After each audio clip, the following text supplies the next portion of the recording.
কাশ্মীর যেন এক দীর্ঘশ্বাস, যেন এক দগ্ধ প্রান্তর। ২৬ জন ভারতীয় পর্যটকের মৃত্যু আবার তুলে ধরেছে পুরনো সেই চিরচেনা উত্তেজনার চিত্রপট। ভারত ও পাকিস্তান মুখোমুখি। কাশ্মীরের বুকে সেই রক্তপাতের একদিন পেরোতেই পাল্টা পদক্ষেপে কাঁপছে উপমহাদেশ। শুরুটা ভারত করেছিল সীমান্ত সন্ত্রাসবাদের অভিযোগ তুলে পাকিস্তানকে দেয়া হলো একের পর এক কূটনৈতিক ধাক্কা। আকাশ সীমা বন্ধ, ওয়াঘা সীমান্তে তালা, কূটনৈতিক বহিষ্কার, যেন কূটনীতির খোলনলচেই বদলে দিল নয়াদিল্লি। কাশ্মীর হামলার রেশ কাটতে না কাটতেই ভারতের পররাষ্ট্র মন্ত্রণালয় এক বিস্ফোরক বিবৃতি দেয়। পাকিস্তানিদের জন্য সব বিদ্যমান ভিসা বাতিল, নতুন ভিসা পরিষেবা স্থগিত। যারা পাকিস্তানে অবস্থান করছেন তাদের দ্রুত দেশে ফিরে যাওয়ার আহ্বান জানায় সরকার। এতেই থেমে থাকেনি নয়াদিল্লি। দুই দেশের মধ্যে বহু পুরনো জলবন্টন চুক্তি, সিন্ধু জলচুক্তি স্থগিত করে দেয় ভারত। সেই সঙ্গে ঘোষণা আসে মূল ভূখণ্ড সীমান্ত পুরোপুরি বন্ধ করে দেওয়া হবে। এই ঘোষণার পরই কাঁপতে শুরু করে ইসলামাবাদ, কারণ পানি মানেই জীবন, আর সেই জীবন যদি বন্ধ হয়ে যায় তাহলে তা যুদ্ধের আগুনে ঘি ঢালার শামিল।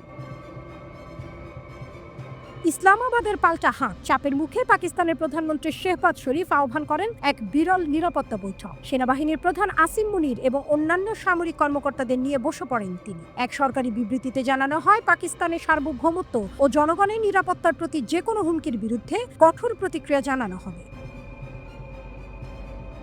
সেই প্রতিক্রিয়া শুরু হয় কূটনৈতিক ও বাণিজ্যিক স্তরে। পাকিস্তান ও ভারতের জন্য তার আকাশসীমা বন্ধ করে দেয়। ভারতীয় মালিকানাধীন বা পরিচালিত সব এয়ারলাইন্স নিষিদ্ধ। পাশাপাশি ওয়াঘা সীমান্ত পুরোপুরি বন্ধ করে দেওয়া হয়। এই সীমানা বন্ধ মানেই যে শুধু মানুষ থামে না, থেমে যায় হাজারো ট্রাকের পণ্য, ব্যবসা, যোগাযোগ।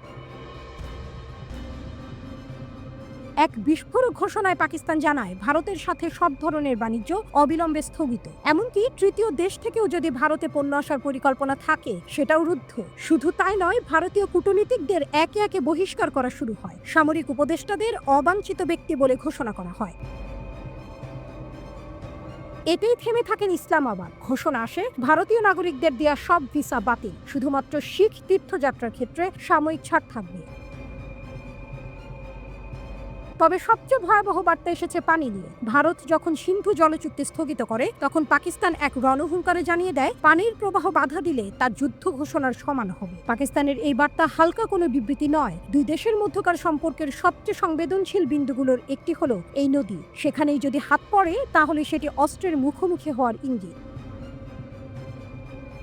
ইসলামাবাদ ঘোষণা করে, ভারত যদি পানি সরবরাহে হস্তক্ষেপ করে তবে আমরা জাতীয় শক্তির সম্পূর্ণরূপে প্রতিক্রিয়া জানাবো। অর্থাৎ কূটনীতি পেরিয়ে সেটি সামরিক পথে গড়ানোর হুমকি।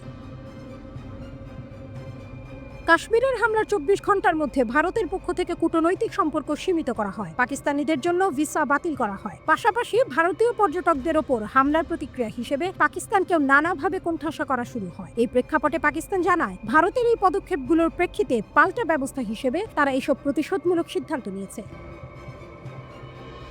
ভারতীয় পুলিশ এক বিবৃতিতে জানায়, তারা ৩ জন হামলাকারীর নাম প্রকাশ করেছে। যদিও এসব তথ্যের প্রমাণ এখনো তুলে ধরা হয়নি। এর মধ্যে ২ জন পাকিস্তানি বলে দাবি করা হয়েছে, কিন্তু কোনো ছবি, ভিডিও, ফরেনসিক তথ্য এখনো সামনে আনেনি দিল্লি।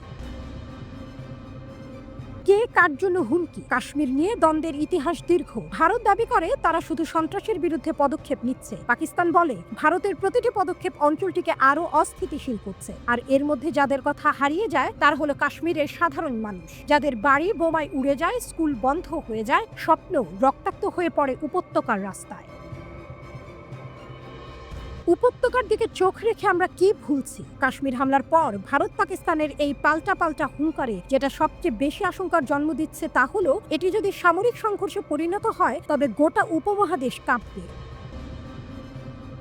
পারমাণবিক শক্তিধর দুটি দেশের মধ্যে যখন কূটনৈতিক সম্পর্ক ছিন্ন হওয়ার পথে, সীমান্তে সেনা মোতায়েন বাড়ছে আর পানি নিয়ে হুমকি ধামকি, তখন কেবল প্রশ্ন জাগে, উপমহাদেশ কি এক নতুন যুদ্ধের দ্বারপ্রান্তে?